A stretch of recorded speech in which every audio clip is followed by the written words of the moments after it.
ఏమండోయ్, మీకు ఒక నాకు ఒక చిన్న డౌట్ అయితే వచ్చిందండి. నా డౌట్ అయితే మీతో నేను షేర్ చేసుకుంటున్నాను. మీకేమన్నా తెలిస్తే నాకు కామెంట్ చేయండి. నిన్న ఒకళ్ళైతే పిండి అడగడానికి అయితే వచ్చారండి, దోసపిండి. అయితే వాళ్ళు రెగ్యులర్గా మన దగ్గర కొనేవాళ్ళు అయితే కాదు. వాళ్ళు అన్నారు, ఏమండి మామూలుగా పౌడర్స్ ఏమన్నా కలిపి అయితే కలుపుతున్నారా మీరు మినప్పిండి, లేకపోతే ఒరిజినల్గా పప్పే కలుపుతున్నారా అని అడిగారు. మీకైతే చూపిస్తున్నాను కదా, నేను ఒరిజినల్గా పప్పే అయితే కలుపుతానండి.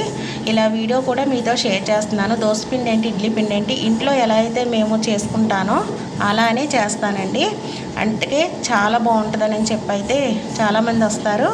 అయితే ఎప్పుడన్నా ఇటువంటి వాళ్ళు తగులుతారనమాట. అది ఎలా కలుపుతారో పౌడర్స్ అవి ఏంటో నాకైతే తెలీదు. మీకు తెలిస్తే నాకు కామెంట్ చేయండి. మా బన్నీగాడు మా పిల్లలు స్కూల్కి వెళ్ళిపోయారని బెంగగా కూర్చుందండి.